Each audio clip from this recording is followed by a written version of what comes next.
Hi guys, I'm Josh Perkins. I'm here today with my good friend Ed Brazeal. Um, Ed and Brian, you guys have been huge mentors to me throughout my career, and Thank you. I'm very excited that you're willing to take time and talk to us today. It's a pleasure. So, how long have you been a blacksmith, and how'd you get started in Since this? about 1983, that's when I graduated from horseshoeing school. That's how I got started into it, is seeing my dad make custom shoes in the driveway. Always found it fascinating and wanted to try it. Who did you learn from? I've had a lot of what I would call mentors, or as a horseshoer, there's many competitors. That's one way I got into forging and expanded my interest in it, was being a competitive farrier. Like Bob Marshall in Canada, some of the world champions at the time, Dennis Manning. Learned a lot about tool making from him back in the day when I was, all I did is make farrier tools. And what I saw is, after forging a number of shoes and mostly making shoes and the tools to make shoes, is it made me want to learn more about doing more artistic, decorative items. Right. You kind of get bored with just making shoes after making so many, and you want to learn more and do more. And that's how I got into it. Inspired by my dad to do it. He didn't want us having to work like he did for a living, so he did not encourage getting in the fire like a lot of people's parents do these days. He wanted us to go to college, get a degree and not have to work with his hands like he did. But when you're raised that way, that's what you want to do, Right. and that's what you know. Went to some college, 2.5 years of college, and decided that that's not for me. Uh, I've always liked the forging. You can never be as good as you want to be, but that's part of the journey, is learning, improving. Did you spend some time in Europe? Yeah. In 2004, we were invited to go work with Alfred Haberman Sr. in the Czech Republic at Helfstein Castle, and so we did that. We arranged to where we would be able to work with not only him but other people for 6 months, which is what our visa was good for. And we did that. Got exposed to a lot of European smiths work, and at the time, we hadn't been very well traveled at all. Wasn't really aware of everything that was going on here in the States. On the national level, high quality work.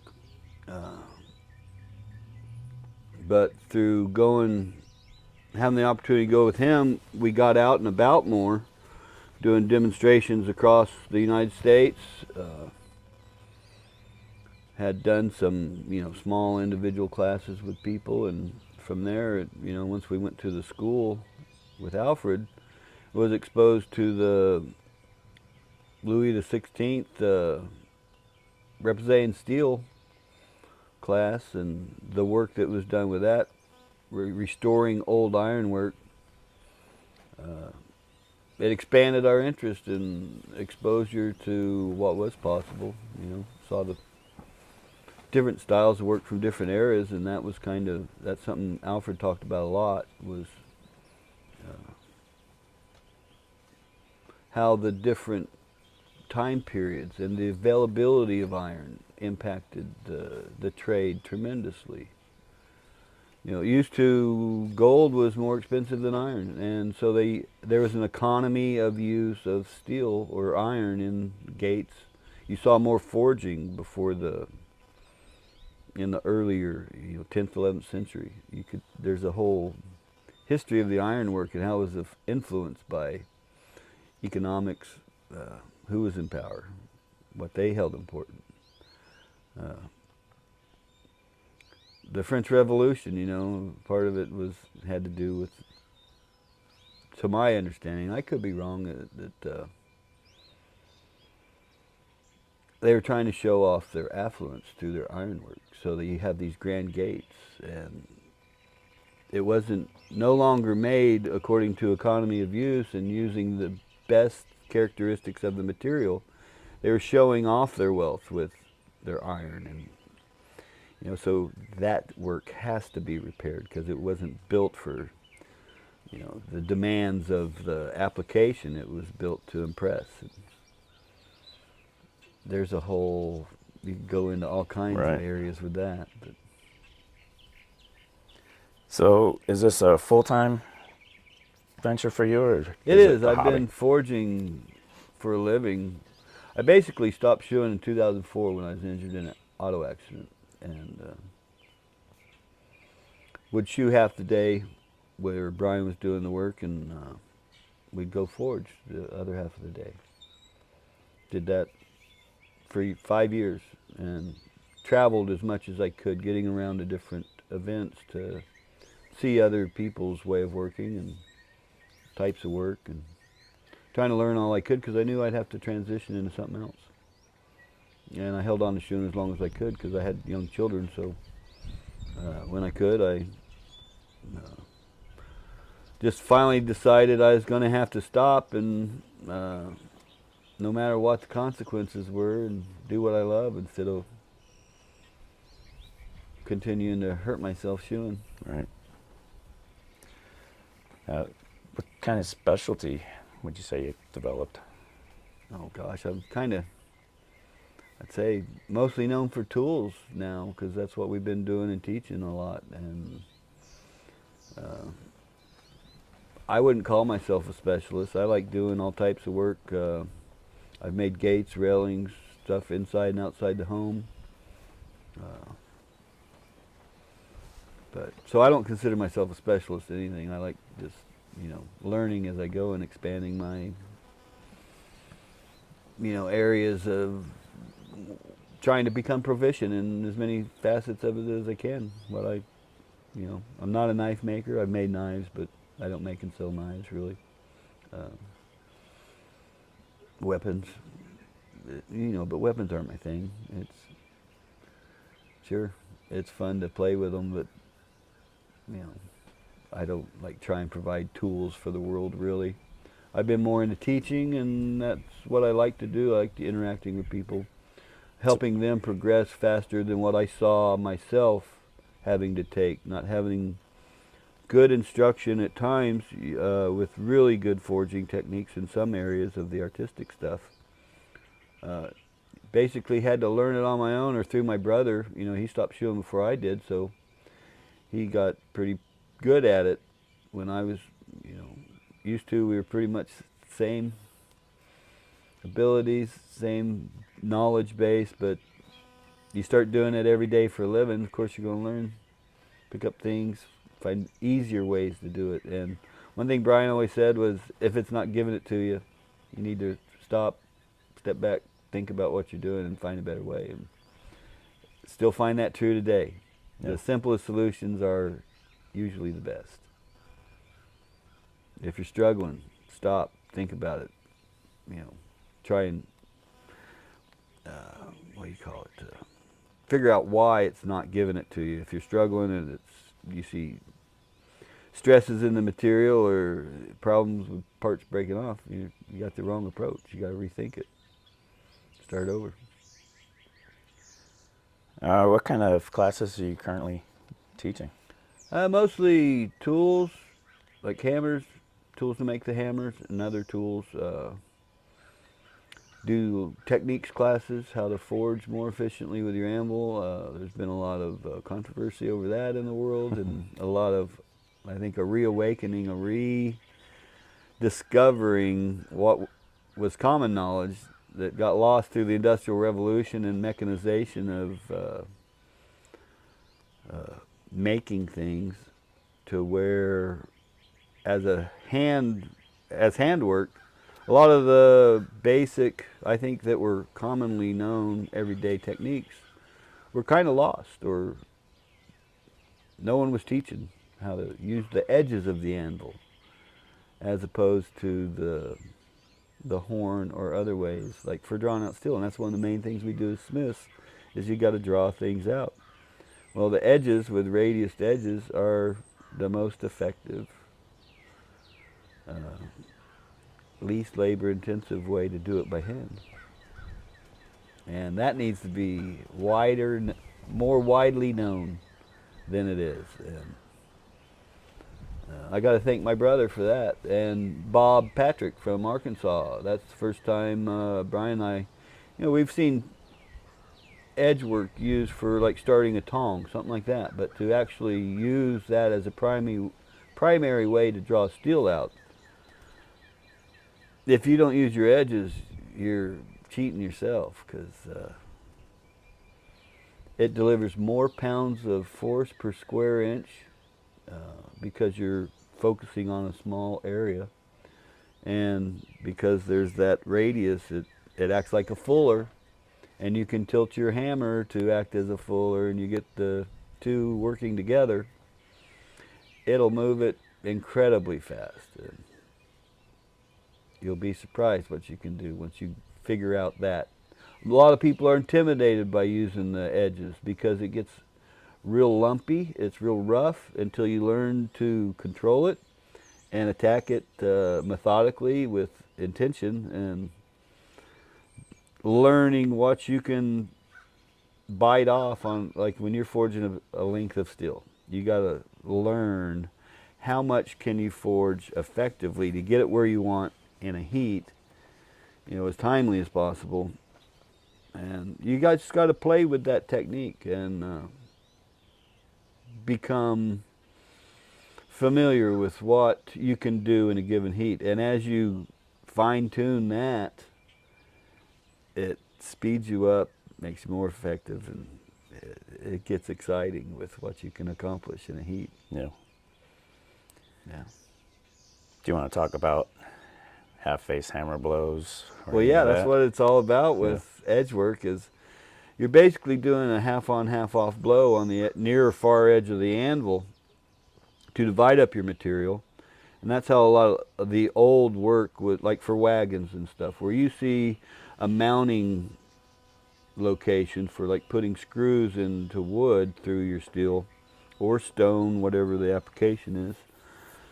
You learn to divide it up efficiently and effectively. It's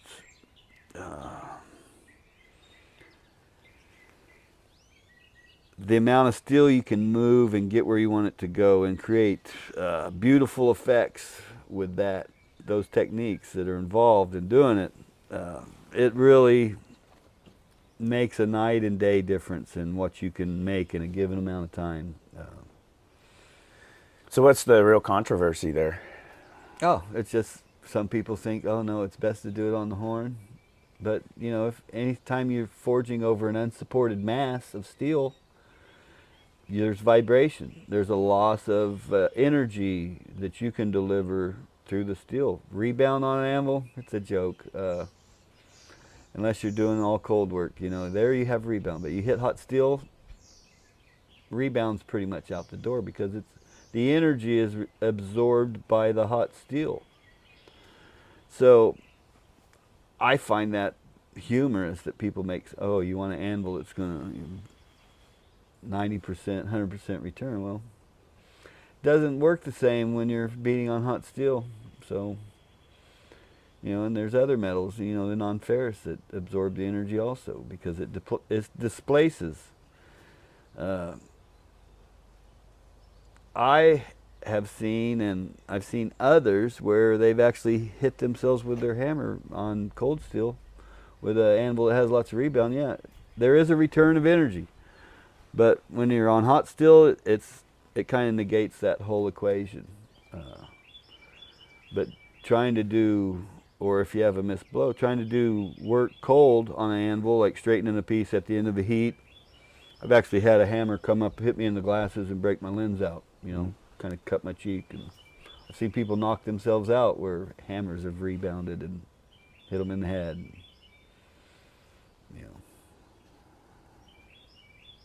What I like about the mild steel anvils is you can make them yourself. You don't have to, but you can. They're easy to repair, unlike a cast alloy anvil where you got to preheat, even heat to relieve stresses after you weld them, you know, to repair chips, breaks, whatever. And again, if you're forging at the right temperature, the mild steel Yeah, holds up yeah, just it fine. either moves or it doesn't. If you see that your piece is cooled off and it's damaging the face of the anvil, that's an indicator. That's something to learn from and heed. You pay attention to that, and that can help you learn to forge more effectively so much quicker.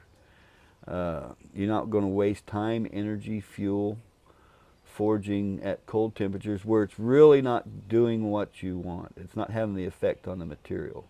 So there's a time to just heat it back up where it really moves. I mean, at a high enough heat, steel is just like very pliable. It gives itself to you. If it's not giving it to you, again, rethink your approach. You know, you can waste a lot of time just trying to do something at too cold of a temp, and it's not happening. So you can force it, but it's a forced move, and sometimes that leads to less than desirable results in the end. What inspires your work? Yeah. Nature, ideas, beautiful things, you know. I'd say nature is probably one of the biggest influences, you know, trying to create something beautiful. But I don't believe you should necessarily try to mimic nature in every detail. A suggestion in steel is enough. And especially if you want to make this pay, trying to have the clients that can afford what you want to do is much different than most are willing to pay. So you have to be realistic. You know, I've never been a purist. I do like traditional work, or what people think of as traditional, where it's, you know, handmade, where you're really forging. If you try to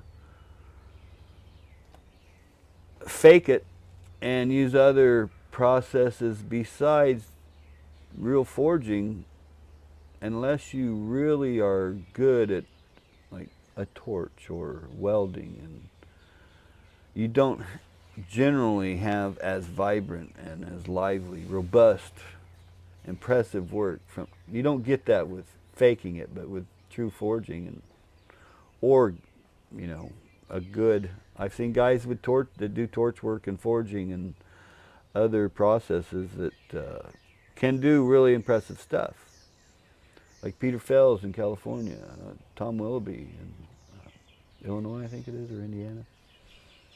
They both do really nice work, and there's lots of others around the country that utilize other techniques besides just forging. I do a little bit of everything myself, but what I find the most beautiful is designs that come from true forging. They grab your attention, and there's something about it. Until you know enough about, okay, what it takes to make something, a lot of times you're fooled by other methods or techniques, especially now that we have modern welding and grinding, and, you know, that has gone so much further than it used to be. One of the books I saw early on that influenced me and kind of resonated with how I wanted to do my work was a German smith named Schramm. What was his name? First name? Anyway, Schramm, Schramm. You know, but a lot of people don't like him because he came from the Nazi era and before. But he believed in pure forging as the way to do it. Someone offered him a torch and asked him why he didn't utilize that, and he said, well, mainly because it was a new technology that he just hadn't embraced because he wasn't familiar with it. But someone wanted one of his not mentors, but what do you call it? Patrons, who got him involved in doing a lot of notable German work for public buildings. Had him do a piece where he used a torch, and he said, okay, he would never pick it up again because it doesn't give you the same thing as what he can get with a well thought out forge design. And I agree with that. It's not that people can't master it and utilize it to good effect, but it's different. You'll have different results. That's something people should check out more, is what pure forging and understanding it. People don't have the time today. They can't afford to take the time to learn a lot of times. That's what I saw when I first started doing my own work, taking on my own commissions, is, okay, I'd like to do this nice work, but I don't have all the skills yet, so how do I do it? You know, so you do what you can, however you can, to make it happen. You know, welds break with modern welding sometimes, especially in iron work, where if you don't prep it right for good penetration, good strong welds, I've seen lots of stuff, no matter what shop I've worked in, where pieces break off on the way to deliver it, to install it on the trailer or in the back of a truck from vibration. If you don't allow the workman time to V it, weld it, and you know, usually we're hiding welds today, it'll fail. Sometimes just driving it, that's no fun. Then you got to weld it on site. Sometimes after it's installed. That's problematic when you're in a very expensive home, where you got to take all the precautions to protect what's already down. Fancy woodwork, walls, paint. Yeah. That can make or break a commission you've done if you had unforeseen complications from the install. And that's a big thing with installs and doing custom work, is that you go to install something that you were told by the contractor that you have this to connect to for a safe and lasting install. Sometimes it's not what they say. Even if you're talking to the guy in charge, they had to redesign because of whatever construction issues they faced. I've seen that many times, you know, trying to mount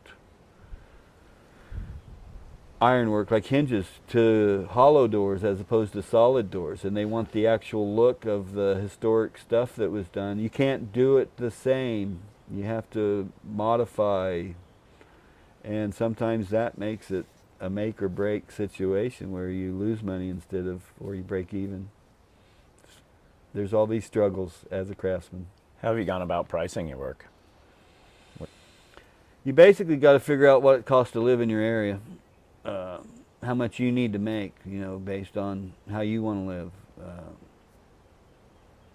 and whatever that rate is, you know, charge it. If you don't, you're cheating yourself.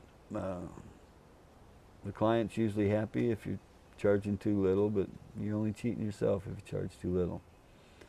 So, like what, especially with tools, if you're going to be a tool maker, you need to like look at the market. What are these tools going for? Can you make it for that price and survive, pay your bills and all your expenses? I see so many people I heard this term, racing to the bottom, underpricing their work, and you know, you can only do that so long before you're sick of it because it's just not paying. It's a struggle.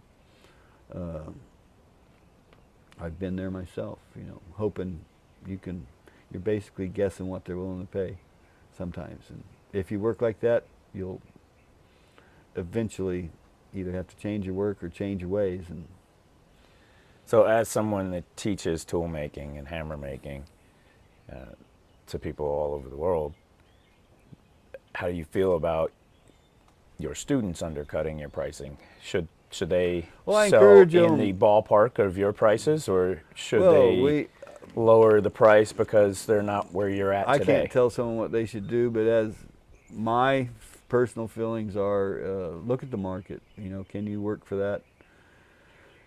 And you know, when you're young, you don't have to make as much. But once you start having families and you know, live in the real world out from under your parents, you got to be realistic and price.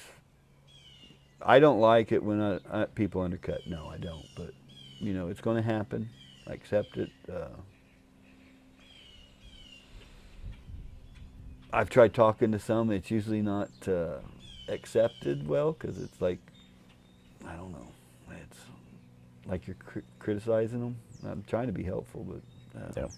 so I've just learned not to say too much unless they ask. And I've tried going out of my way to try and educate some of them when they didn't ask, and yeah, it's never accepted well. So I quit doing that.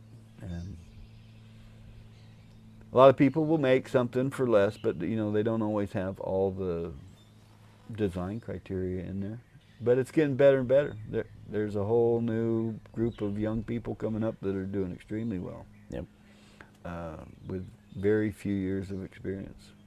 That's what we wished we had when we started. I'm talking about Brian and I. We always wished we had someone that could really show us the best way then when you're learning, instead of for years being told, oh yeah, do it like this, and you find out, hey, yeah, you know, they're doing a lot of stuff you shouldn't be doing. But you accept that as the truth and you do it, and it's hard to unlearn your bad habits and incorporate new habits, especially when you have years and years of doing it poorly. That's one exciting thing that encourages me as an instructor is seeing people make something better in a day that took me years to do as well as they did after just a few hours of good instruction, like a horse head, a hammer, a tool, any tool. When you have good, sound principles to build on, you get where you want to go so much faster, better. And it opens up opportunities to you where you can make a better living and not struggle. That's where it's at. Is, you know, we need kind of like, I don't really like the whole idea of licensing and stuff. Like people have wanted to license horseshoers. I think it can be too cliquish. They let people in that are their friends sometimes. I've seen it personally at the racetrack. They'll keep you out because you're a threat to them. Maybe. What advice do you have for beginners? Cut it off and do it again. When you're not happy with it, cut it off, do it again.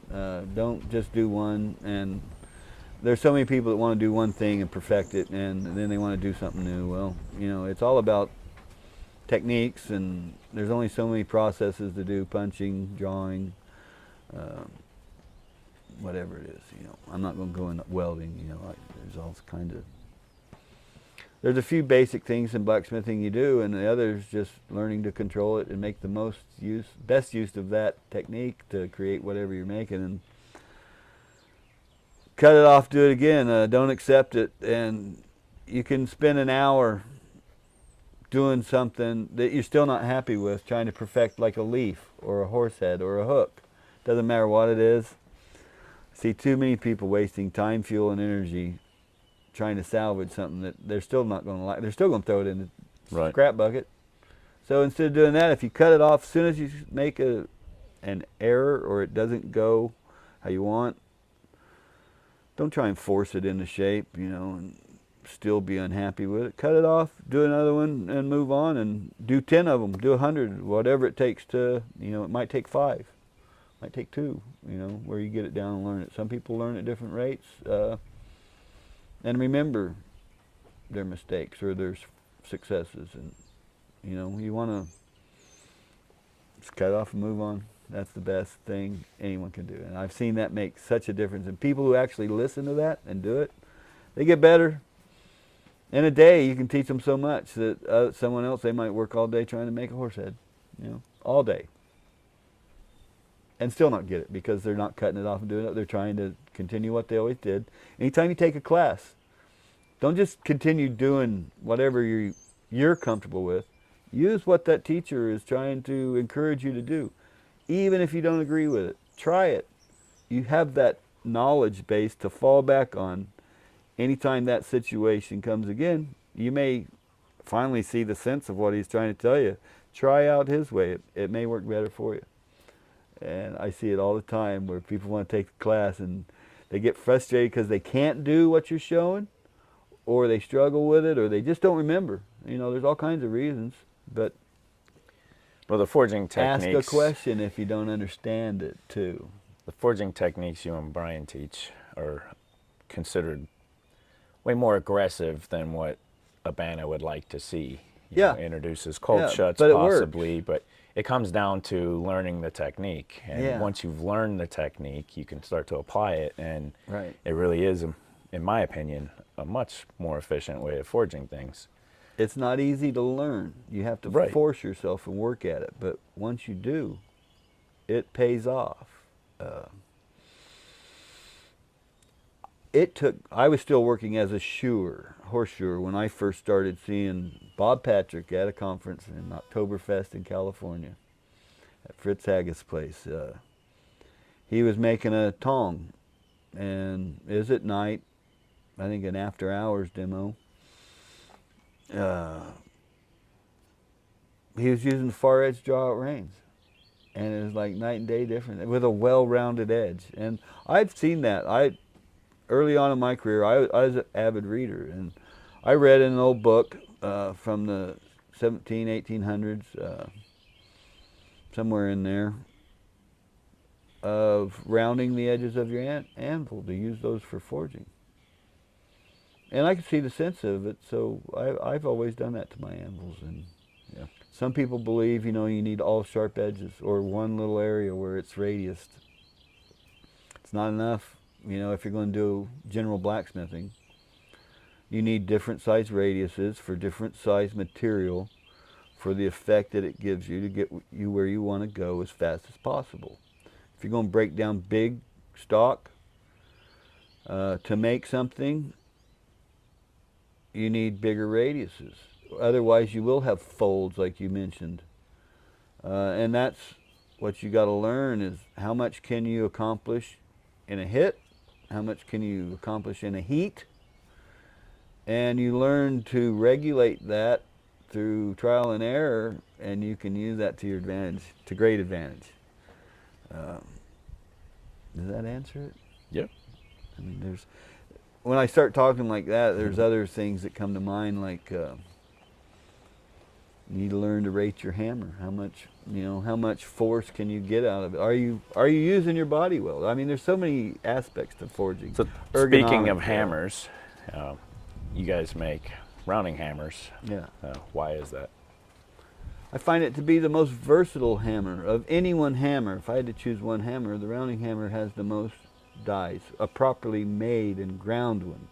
Now, there's rounding hammers that are called rounding hammers that I wouldn't consider a true rounding hammer because of the radius of the round face, the radiuses of the edges of the flat face, and the way they're ground. What would you like to see in the future of blacksmithing? Like, where would you like to see the craft head? Well, I think these, like edge moves, becoming common knowledge. It shouldn't be, only a few people can do it and do it well. If everyone masters some of the basic, what I would call basic elementary forge practices, again, there's no telling where the variety of work that could be created again if some basic forging was done a little bit differently than commonly taught today. I see guys that are doing way more work, the quality of work far exceeding like people that have been doing it 30, 40, 50 years. They've only had a few years instruction, but it was good instruction. And I'm not saying this is all due to me or my brother or any particular instructor, but if you're not teaching some of this stuff, I think it's kind of a disservice to the community. So Ed, thanks again for having me out for the last welcome. 3 days. I really appreciate it. It's been a pleasure. You've been a really good friend to me. You were talking about Bob Patrick. Same to you. Oh yeah. We're going to be having him on the show. I didn't go into many mentors, but yeah, he was one of them. You know. And then you're going to be doing a horse head for us, and we got the tong footage already, so Yeah. you guys can see how to make hammer eye pickup tongs. Peter Ross is an amazing guy. You should Yep. see him if you can. I've reached out to him. Okay, yeah. So I've we'll seen see. him in person now. I have A to. couple times. And, yeah. He came out to the Oklahoma. Talk about some Club. hammer control Yep. and some knowledge of how to get doing that colonial work and stuff. I'm sure he can apply that to anything he does, but Yep. quite talented. Well, thanks again. Oh, you're welcome. Yeah, I could go into a whole new. I know, a whole nother conversation. Yeah. And I'm happy to listen to it, but I don't know that we can record it. Yeah, yeah.